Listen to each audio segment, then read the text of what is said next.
Yes, myself S.K. Sharma, Department of Accountancy and Business Statistics, government girls college Ajmer. आज का हमारा विषय है डिपार्टमेंटल अकाउंट पार्ट 3।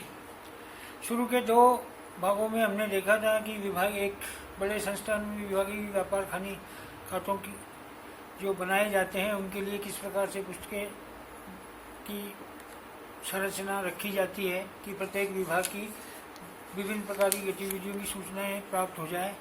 उसके बाद दूसरे भाग में हमने देखा था कि कुछ विशेष प्रकार की समस्याएं विभागीय व्यापार एवं लेखांकन खाते में आती है, जिनमें होता है बेसिकली था कि व्ययों का बंटवारा। व्ययों के बंटवारे के संबंध में हमने देखा था कि कुछ व्यय ऐसे होते हैं प्रत्यक्ष व्यय जो सीधे ही विभागों से संबंधित होते हैं, उनको उन विभागों में एलोकेट कर दिया जाता है। दूसरे प्रकार के खर्चे होते हैं जो बंटवारे योग्य व्यय होते हैं, उनका एक निश्चित आधार पे उनका बंटवारा कर दिया जाता है।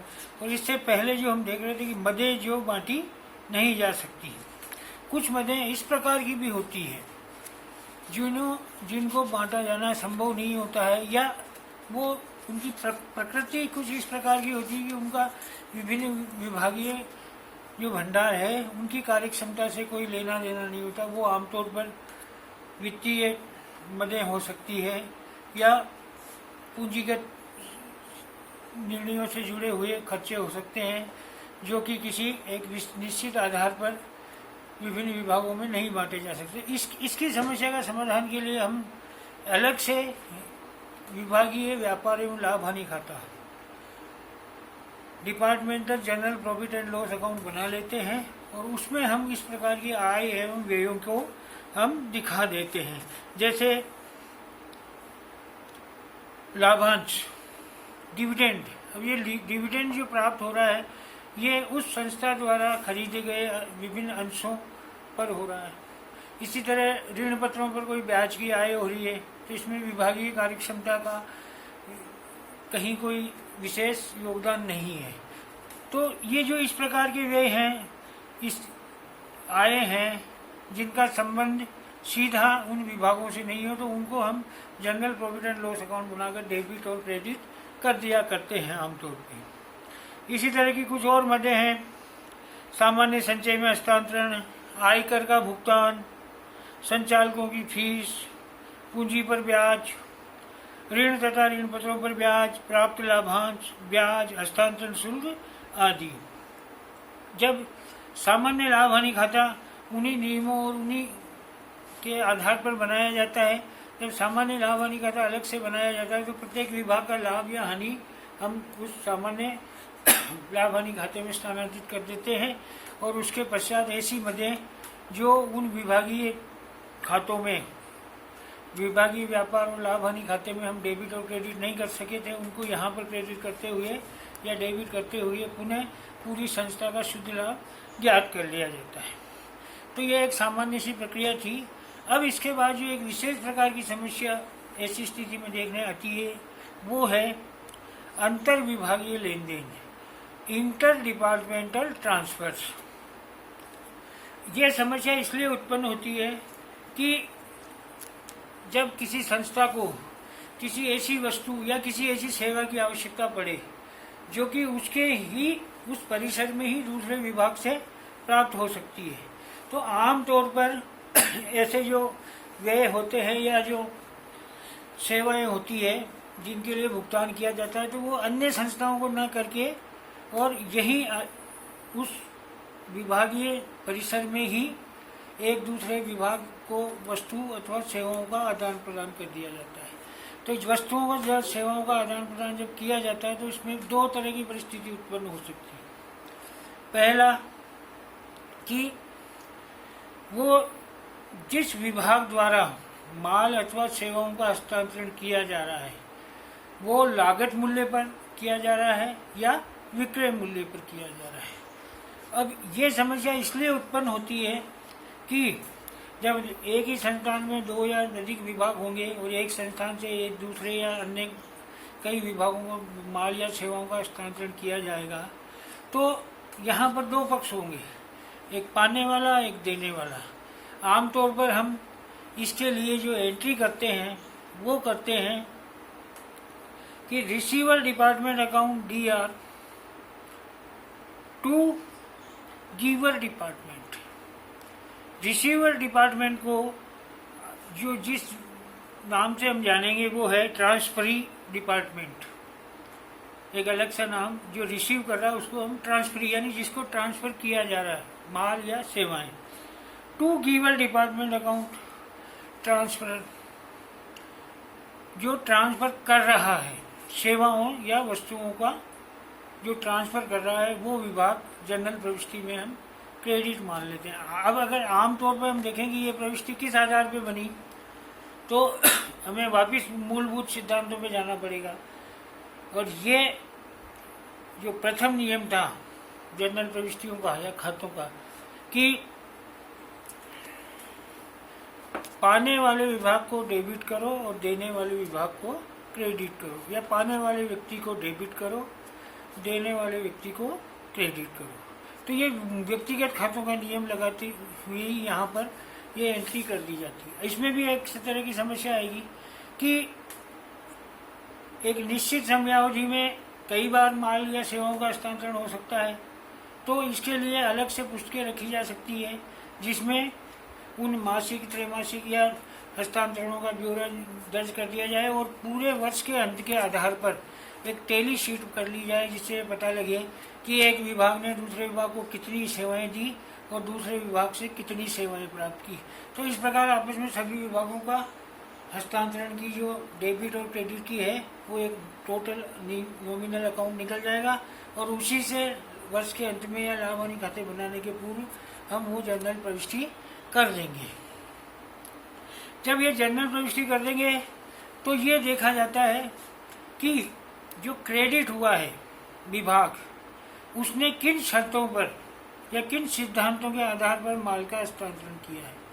अब इसमें जो दो परिस्थिति आई, पहली थी लागत मूल्य पर या विक्रय मूल्य पर। जब लागत मूल्य पर हस्तांतरण होता है तो आमतौर से कोई समस्या नहीं उत्पन्न होती, केवल ये इंटर डिपार्टमेंटल जो ट्रांसफर्स हैं उनकी प्रविष्टि कर दी जाती है और इसका लाभ या वर्ष के अंत में बचे हुए स्टॉक से संबंधित अन्य कोई विशेष प्रभाव नहीं देखने को पड़ते। लेकिन यदि माल ट्रांसफर करने वाला विभाग उस लागत मूल्य पर माल नहीं देकर उसमें कुछ निश्चित प्रतिशत राशि लाभ के रूप में जोड़ता है, या उसी अनुपात में जिस प्रकार वह अन्य ग्राहकों से लाभ वसूल करता है उसी प्रकार वह अपने लागत मूल्य में कुछ लाभ की राशि जोड़कर संबंधित विभाग जो कि उस परिसर में या संस्था से ही संबंधित है उनको जब माल या सेवाओं का हस्तांतरण करता है तो यह माना जाता है कि ऐसा हस्तांतरण विक्रय मूल्य पर किया जा रहा है। जब विक्रय मूल्य पर किया जा रहा है तो एक तरह से उसको बिक्री ही मान लिया जाता है उस विभाग की जो कि उन माल या सेवाओं का हस्तांतरण कर रहा है।